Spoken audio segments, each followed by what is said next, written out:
falaremos entre várias coisas sobre nascimento, infância, juventude, velhice e o sentido educativo das reencarnações. Inicialmente, boa tarde àqueles que eu não falei antes.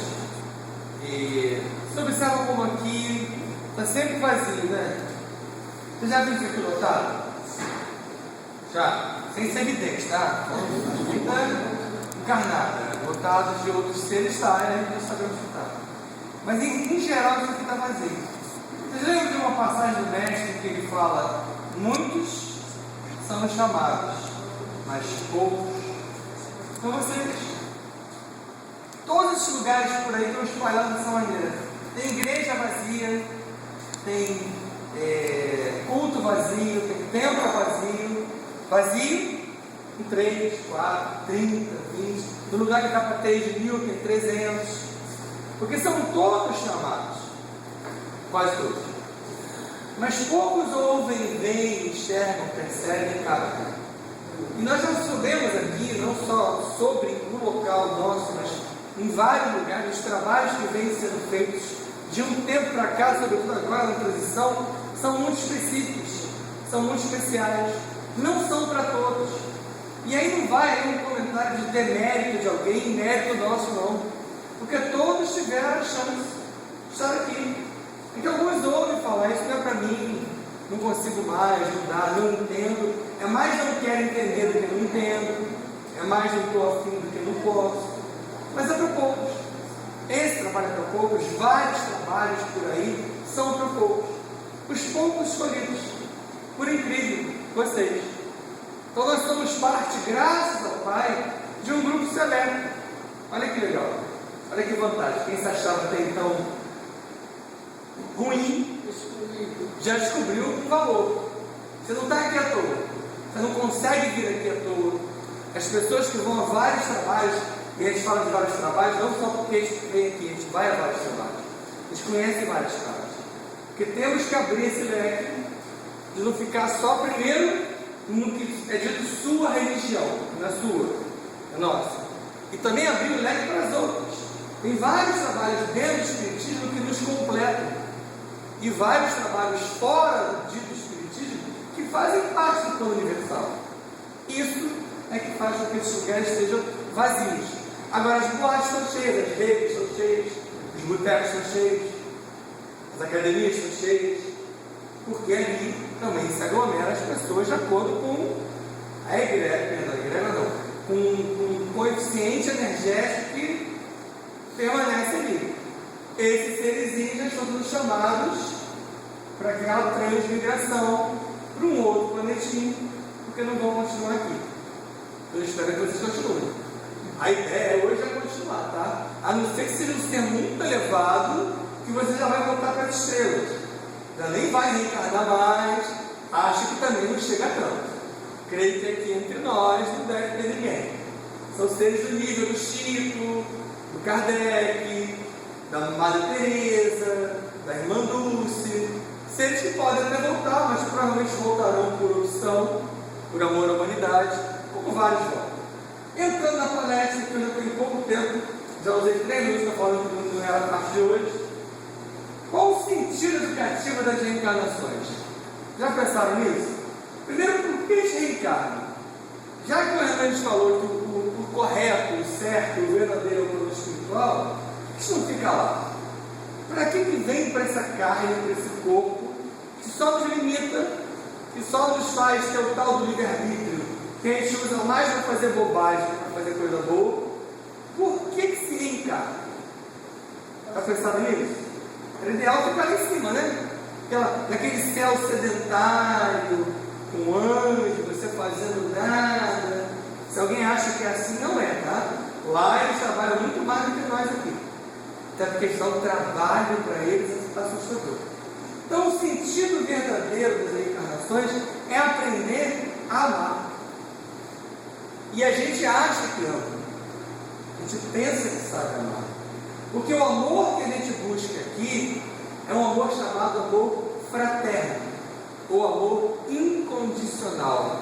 É esse amor que você tem? Tem certeza? Amor incondicional, vou dar um exemplo para vocês. Maria.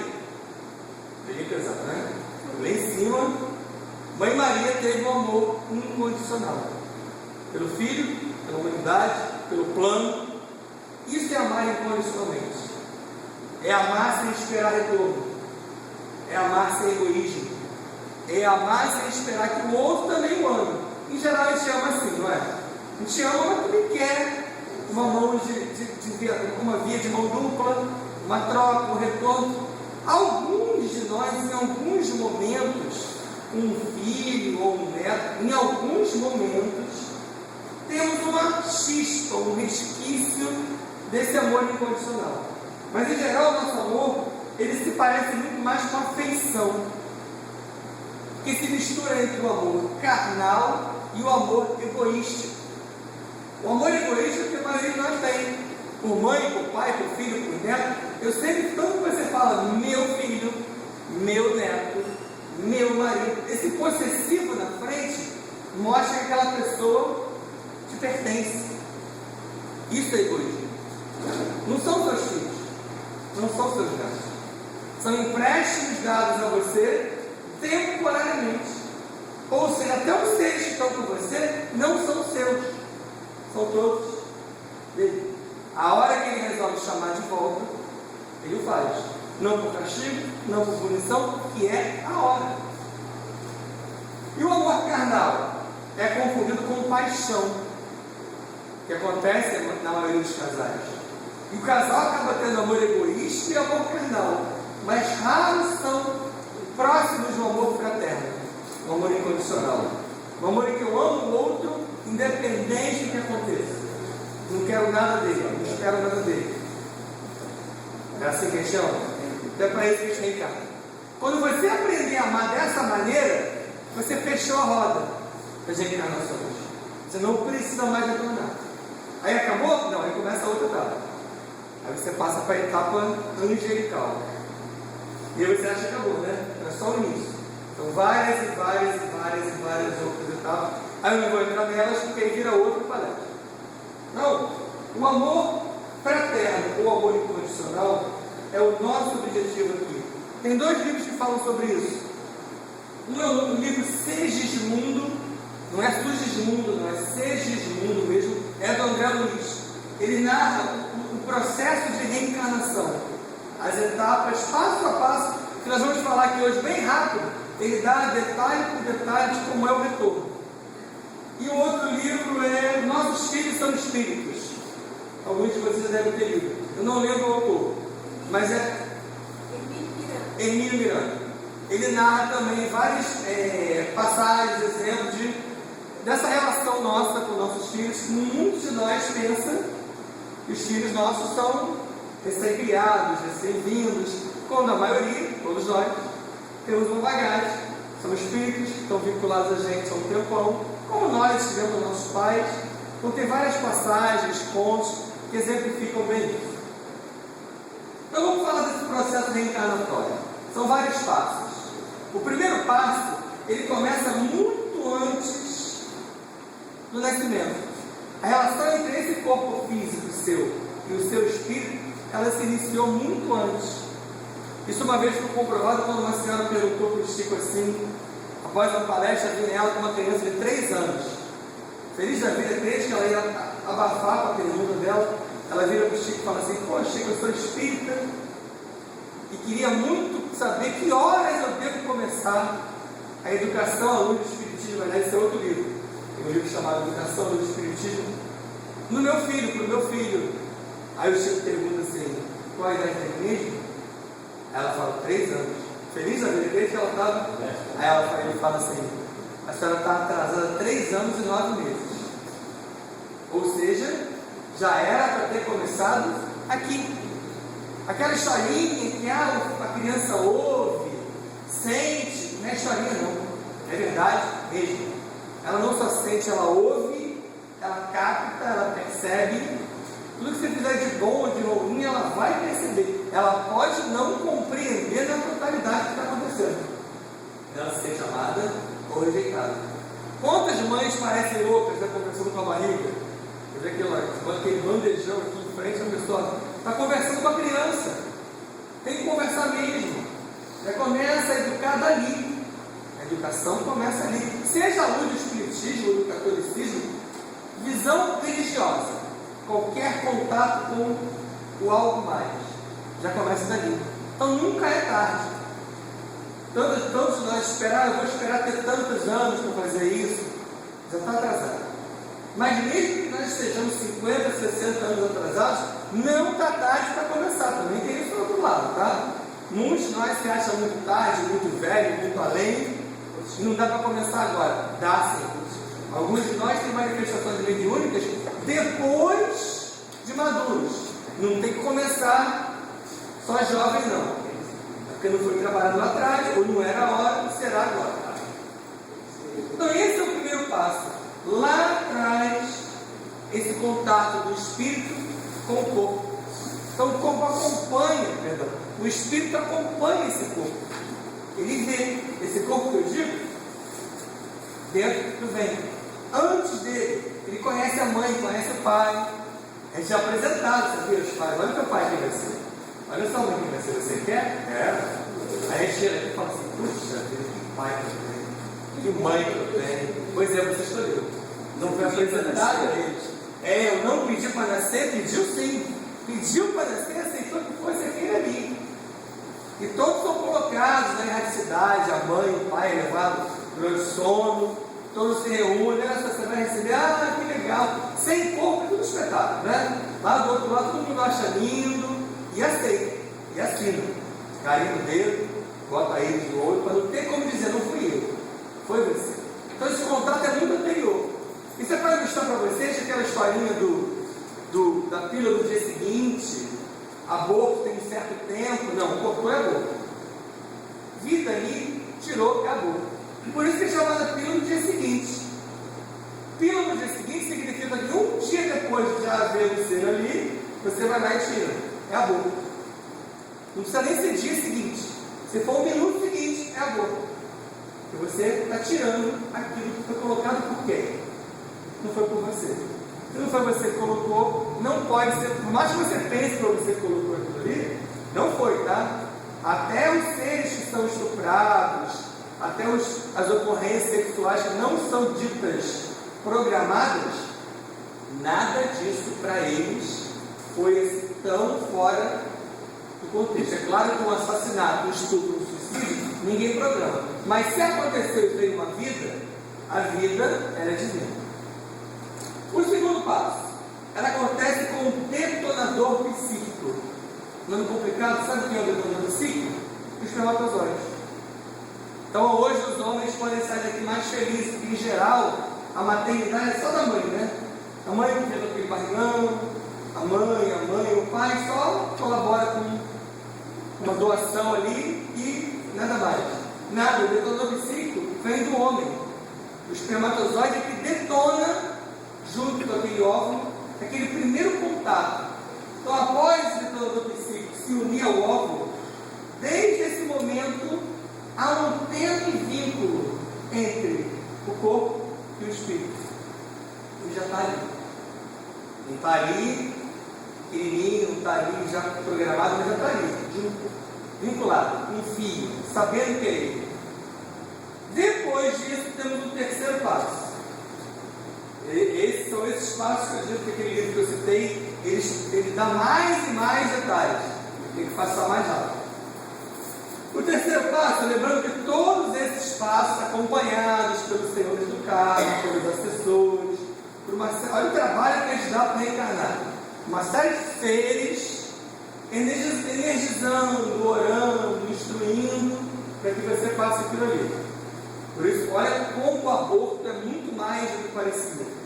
Olha uma série de seres que você atrapalha, que você gasta energia, que você corta o plano, quando você impede a vinda de um ser que estava no plano. Ao longo das primeiras semanas, esses laços entre esse serzinho e o corpo vão se apertando. E é perfeita essa ilustração de laços, não é minha, eu tirei dos livros, porque realmente está ali um presente, né? Você embrulha o presente no laço, está ali um presente. Por mais que a mãe e o pai possam não querer e depois não achar o presente, é um presente. É o que você merece, mas é um presente. Esses laços eles vão se apertando. Então a criatura vai cada vez mais aparecendo Por isso que depois de algumas semanas e meses é que se diz: ah, agora tem vida. A ciência oficial, né? A medicina, algumas linhas caminham com horas, outras com semanas, outras com meses, admitindo os possíveis acordos. Não. Na visão espiritual, desde o início, tem que ser ali. Então, ao longo das primeiras semanas, a gente vai se ligando fio a fio para se preparar para o nascimento. Fio a fio mesmo. Nós somos ligados com vários fios, nosso corpo ao nosso espírito. Quando esse ser possui evolução e bagagem suficiente, esse espírito ele pode influenciar até na matriz kármica, na constituição desse corpinho. Por exemplo, Jesus fez isso. Ele sabia exatamente o tipo de corpo que ele precisava para poder estar aqui fazendo sua missão. Então ele pode influenciar na matriz kármica. Não é à toa que ele recebeu Maria, outro ser de luz, que não era qualquer mulher que poderia receber o mestre, e ele influenciou naquele corpo que ele veio a ter, que para ele era limitadíssimo, mas naquele planeta, aqui, naquela hora, naquela época, era o melhor que ele podia conseguir. Cada partícula necessária para aquela encarnação, você assiste a colocação ali. Olha que barato. Agora isso, numa reencarnação em média, né? Alguns seres são colocados ali da maneira como nós chamamos de reencarnação compulsória.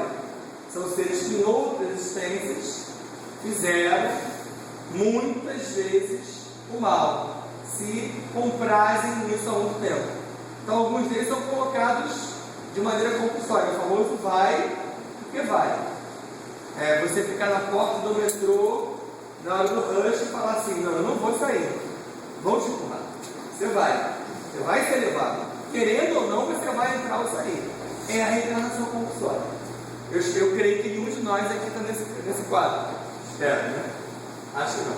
Aí vem o quarto passo. O quarto passo é uma hipnose pela qual esse espírito passa para poder ser acoplado definitivamente ali ao corpo. Nessa hipnose é feita a redução perispiritual. Imagina aqueles balões de gás, realmente era bexiga, agora é balão de gás, agora você usa até com gás hélio, mas para encher em festa, você enche com o ar do seu próprio pulmão, encheu, ali é o espírito, cheio. Para ele retornar para aquele corpinho lá dentro, imagina, no início, são milímetros que tem aquele corpinho ali. Como é que ele vai caber ali dentro? Como é que ele vai acoplar ali? Ele é reduzido. Então nós somos reduzidos. Então se ele esvazia esse balão, mas esse balão de gás esvaziando, claro que não vai ficar daquele tamanho que fica o balão vazio, esvazia ele mais, até que você caiba de maneira a poder acoplar ali dentro. É você. Então você esvazia, você se diminui. Não você. Os seres preparados para isso fazem a sua redução perispiritual. Lembrando sempre que a redução é perispiritual. Você não é reduzido mentalmente. Sua condição mental é a mesma. Aquela que você tinha na preparação é a que você vem para cá. Então a nossa bagagem ela continua. Tudo que você foi ontem está guardado em você. Porque algumas coisas você não lembra. Outras você não permite lembrar. Porque a gente se alimenta bem, faz boas práticas, tem uma vida legal, ninguém é vinculado a bens, ninguém é apegado, todo mundo só faz a coisa boa. Então essas coisas estão limitando a gente.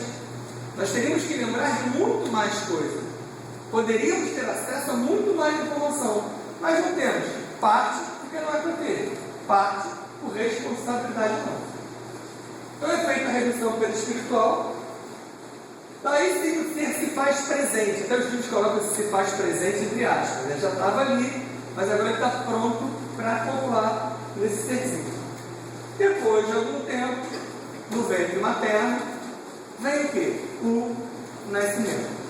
Uma vez nascido, uma vez fora do ventre, nós na etapa evolutiva aqui atravessamos várias etapas. Uma delas chama-se infância. A infância se divide em 3. A primeira infância é chamada de 0 a 2 anos. Durante a primeira infância, nas primeiras semanas e meses, a gente tende a engordar e crescer. aquela da criança que acompanha aquela curva, né? Lá acima, para baixo. Mas sempre você vai engordar e crescer baseado no seu limite do molde espiritual. Já parou para pensar, se fosse igual ao que a gente cresce e engorda quando você é criança, a gente viraria um gigante. Porque nas primeiras semanas e meses a criança cresce e engorda muito, só que ela uma hora para. Que horas que ela para? Na hora que o limitador dela aponta. E aí? Ele não vai passar disso. Por isso que nós viemos programados. A gente não vai passar de certas coisas. A gente não vai passar de certa altura. Tomara que não passe de certa largura. A largura depende um pouco do que você faz para que isso aconteça. Mas observa que alguns até que comem, não engordam. Porque você tem um limitador. Você estuda, a sua inteligência vai até um limite. Tudo tem um limite. Só que a maioria de nós não chegou nesse limite de inteligência. A gente chegou no limite de altura, chegou no limite de largura, chegou e voltou, mas não chegou no limite da inteligência. Então, nesse primeiro momento, o espírito ainda está acordando. Eu não sei como é que é o ônibus hoje, mas na minha época de criança, eu me lembro dos ônibus, tinha aquele motor lá na frente, aí tinha lá sempre uma placa assim, motor amaciando, lembra? Esse motor amaciando é o que acontece com a criança nesse primeiro momento. A criança está com o motor amaciando, ela está acordando ainda. Por isso que muitos de vocês vão lá no berço, a criança entre 0 e 2 anos, os brinquedos estão brincando sozinhos. Já viram isso? Brinca mesmo, mas não está sozinho, né? Ele está acompanhado da rapaziada que veio com ele. Tanto a rapaziada da esquerda quanto a da direita. Porque não pensa que porque aquele bonequinho ali, bonitinho, gordinho, maravilhoso, é só beleza, não. Vai dizer aparente. O serzinho está guardado ali. Então ele está muito mais ligado ao outro lado do que ao lado de cá. Ele está acordando. Ele não te vê direito, ele não te entende direito. Ele entende e vê parcialmente. Mas ele também enxerga outras coisas que você não enxerga mais. Ele sente outras coisas que você não sente mais. Por isso, às vezes ele chora do nada e você fala, pô, troquei a fralda desde mamar. Está chorando. Ele sabe. Ele viu. Ele sentiu. Não sei se alguém tem criança pequena, não tem há pouco tempo, ou lembra. Quando chega aquela visita estranha, a criança chora. Por que será? A criança consegue captar energeticamente quem é aquele ser. Ou o contrário. Um ser que não tem nenhum vínculo com a criança adora. Ela não vai nem no corpo da pessoa. Também. A criança não gosta, ou ela gosta muito, porque ela tem uma capacidade de adaptar-se a isso, de ler no outro energeticamente, porque a gente não tem mais. Mas se você olhar para pensar, em alguns momentos você ainda tem. Você percebe no outro uma estranheza, ou uma clareza, uma bondade, ou não. E aí vem a segunda, ou verdadeira infância. Muitos livros de medicina tratam essa como a verdadeira infância, que é de 2 a 7 anos. Durante esse período, o espírito está mais acessível aqui às impressões que receberá para o aperfeiçoamento espiritual. Da importância do que entre 2 e 7 anos? Da educação e do exemplo. Né? É o que está acontecendo hoje na sociedade. A maioria dessas crianças estão sendo largadas, jogadas, depositadas, esquecidas. Justamente naquele primeiro momento que é o mais importante. Não significa que depois de 7 anos não precisa fazer nada. Claro que precisa. Mas esse é o básico, é o fundamental. Ali ele precisava de muito mais coisa. Mas óbvio, aqueles que não tiveram, que venhamos a correr atrás dos 8 dias. Mas esse momento, se você tem essa oportunidade, se você vier a ter, é fundamental do exemplo, da educação. Que é aquela educação iniciada onde? Não é da escola, é em casa. Não é em casa, é no lar. Você lembra da palestra anterior? Casa é aquela estrutura lá. Lar é lá. Lar é a conjugação de energias, interesses. Você cria um lar em qualquer lugar. Casa é fácil fazer. Lar é mais difícil. Por isso a educação à luz do lar, evangelho à luz do lar, culto do evangelho no lar, não é evangelho da casa, não é culto da casa, é tudo do lar. Então nesse momento a criança precisa sobretudo de exemplo e educação. A delicadeza da idade infantil o torna mais brando, facilitando a reforma do caráter e a repressão das más tendências. É muito mais fácil educar até 7 anos do que depois. Se você deixar passar essa primeira etapa, raramente ela consegue entender algumas coisas que ela só entenderia se lá atrás fosse plantando direitinho a semente. A criança não é uma entidade recém-criada, é apenas recém-nascida. É bom lembrar disso.